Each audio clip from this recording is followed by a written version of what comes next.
कि पूरा एक स्क्रिप्ट बनाकर टेलीविज़न चैनल्स को भेजा गया, साथ उसके एक वीडियो पैकेज बना के भेजा गया कि आपने ये चलाना है, और साथ उसके ये भी मुरवजा ख़बर है, ये भरपूर एक ऐसी ख़बर है जो आप ये कहिए कि हम मुतअद्दिद टेलीविज़न चैनल्स के साथ बात करने के बाद आपके सामने रख रहे हैं।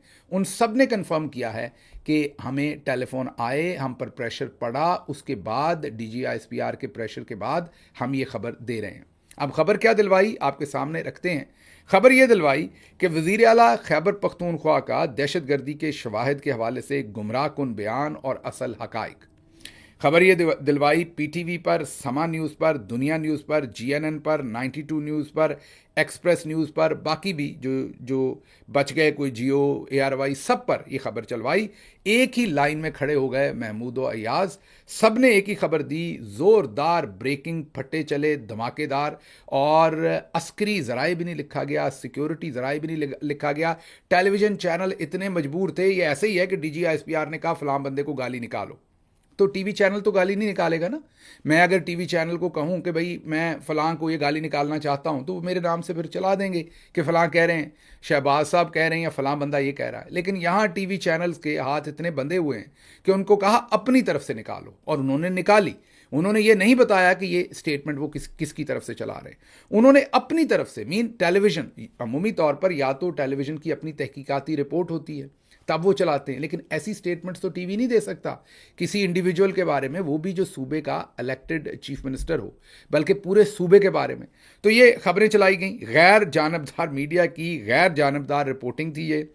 अंदाज़ा लगाएं, एक मुंतखब वज़ीर आला के ख़िलाफ़ चैनल बग़ैर किसी हवाले के इल्ज़ाम लगा रहा है। बग़ैर हवाले मतलब कि किसी शख्स का नाम नहीं है, किसी का बयान नहीं है, चैनल खुद से कह रहा है। समा न्यूज़ कह रहा है, GNN कह रहा है, दुनिया न्यूज़ कह रहा है कि खैबर पख्तूनख्वा के चीफ मिनिस्टर ने प्रोपेगेंडा किया है, खैबर पख्तूनख्वा के चीफ मिनिस्टर ने झूठ बोला है, खैबर पख्तूनख्वा के चीफ मिनिस्टर ने गलत इल्ज़ाम लगाए हैं, खैबर पख्तूनख्वा का जो चीफ मिनिस्टर है वो दहशतगर्दी को जो है वो सपोर्ट कर रहा है। घटिया तरीन अल्फाज, घटिया तरीन लाइनें जो हैं वो बुलवाई गई टेलीविज़न चैनल से। अच्छा, यही काम नहीं ख़त्म हुआ, आपको बताया कि टेलीविज़न चैनल्स को एक वीडियो पैकेज बना के दिया गया और फिर एक लिस्ट दी गई, कहा कि ये एक्सपर्ट्स हैं जिनको आपने बुला के बीपर्स लेने हैं। सब कुछ सेट करके दिया। मैंने आपको बताया ना, एक माफिया की तरह इस वक्त मीडिया को कंट्रोल किया जाता है। पहले टिकर्स बना के दिए, एक मतन बना के दिया कि आपने ये चलाना है। अच्छा, अक्सर DG साहब की टीम जो है वो मेहनत शहनत नहीं करती, वो मतन जो है वो बनाते हैं ये आर्टिफिशियल इंटेलिजेंस से। जब वो लीक हो जाते हैं मैसेजेस, जैसे पिछले दिनों ड्रॉप साइट के वकास साहब ने कर दिए थे, फिर उसका डिफेंस क्या देते हैं कि ये चेक कर लें, ये तो आर्टिफिशियल इंटेलिजेंस से बने। ओ भाई, जो आप बनाते हैं वही लीक होगा ना बाद में, आप पास से तो कोई नहीं लीक कर देगा। आप बनाते ही आर्टिफिशियल इंटेलिजेंस से हैं तो वो फिर लीक भी तो वही होना है। बहरहाल जी, उसके बाद वो जो एक्सपर्ट्स हैं उनकी लिस्ट भी टीवी को दे दी। अब टीवी बेचारा बंधा हुआ है, बेचारा कहें उन्हें या आप इसके अंदर शामिल जुर्म कहें उन्हें भी, कि उन्होंने अपनी तरफ से खैबर पख्तूनख्वा के पूरे सूबे पर इल्ज़ामात लगा दिए, उन एक्सपर्ट्स को लेके उनके इंटरव्यूज़ भी चला दिए। वो जो ISPR साहब के दफ्तर ने वो वीडियो बना कर दी, वो भी बेचारों ने चला दी, टेलीविजन ने सारी धड़ाधड़। अच्छा, इस पर भी दिल पूरा नहीं हुआ, शौक पूरा नहीं हुआ। इस पर भी फिर तलाल चौधरी साहब को उतारा गया। अच्छा, तलाल चौधरी भी अजीब ही बदकिस्मत आदमी है बेचारा। पहले पिछली दफ़ा रगड़ा गया नवाज़ शरीफ और मरीम नवाज़ के पीछे लग के अदालत से, और 4-5 साल करियर ख़राब हुआ। अब फिर गुड्डी चढ़ी है, मेरे खुद भी वजारत मिल गई, भाई को भी सीट मिल गई। अब फ़ौजी भाई जो हैं वो जनरल्स जो हैं वो उनको दबा के इस्तेमाल कर रहे हैं। अब अगली दफ़ा कोई और शामत आ जानी है। तो मेरा तलाल साहब को मशवरा यही है कि स्पीड ज़रा कम रखें, स्पीड आपने पाँव ज़्यादा दबा दिया है, ये लोहे के चने आपसे इतने हज़म नहीं होने, बाद में इन्होंने आपके पीछे कोई नहीं खड़े होना। लेकिन बहरहाल आज उनसे 2-3 बहुत ही गंदी बातें करवाई इन्होंने। वैसे तो वो माशाल्लाह जब गुस्से में होते हैं तो वो ज़्यादा ही बोल जाते हैं, उनको समझ नहीं आती क्या बोलना है क्या नहीं। तो अब मैं आपको ज़रा बताता हूँ कि आज उन्होंने बोले क्या। आज उन्होंने एग्जैक्टली वो बोला है जो योगी आदित्यनाथ ने इंडिया के अंदर इंडिया में रहने वाले जो मुसलमान हैं उनको बोला था। आज से 5-6 साल पहले योगी आदित्यनाथ ने ये कहा था कि जिसको ज़्यादा तकलीफ़ है उसको बस का किराया मैं देता हूँ, और वो तकरीबन $20 के बराबर वो कीमत दे रहे थे बस की।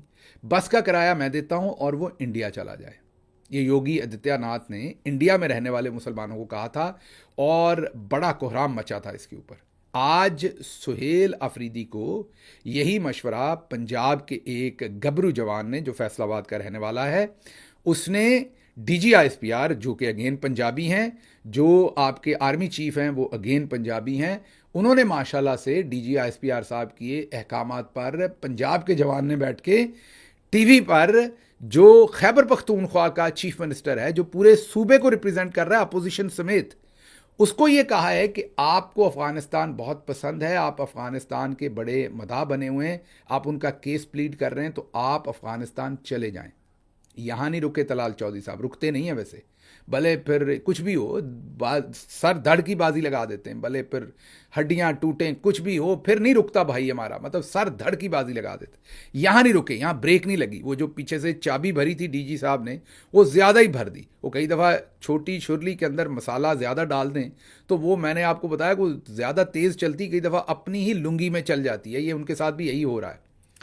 वो अब खैबर पख्तूनख्वा के चीफ मिनिस्टर को अगला जुमला ये कह रहे हैं कि अगर आप ना गए तो मैं आपको खुद छोड़ आऊंगा। योगी आदित्यनाथ से भी आगे निकल गए। योगी आदित्यनाथ ने तो कहा था कि मैं किराया दूंगा, इन्होंने कहा कि अगर आप खुद से ना गए तो मैं आपको वहां पर खुद छोड़ आऊंगा, मैं आपको वहां भेज आऊंगा, ये उन्होंने कहा। दूसरी स्टेटमेंट इससे भी खतरनाक कही। वो जो DGISPR साहब से एक बुरी स्टेटमेंट दी गई थी, उनसे वो, जैसे वो 58 है ना, 58 वाली हरकत जो उनसे एक हुई थी, उन्होंने ये कहा था कि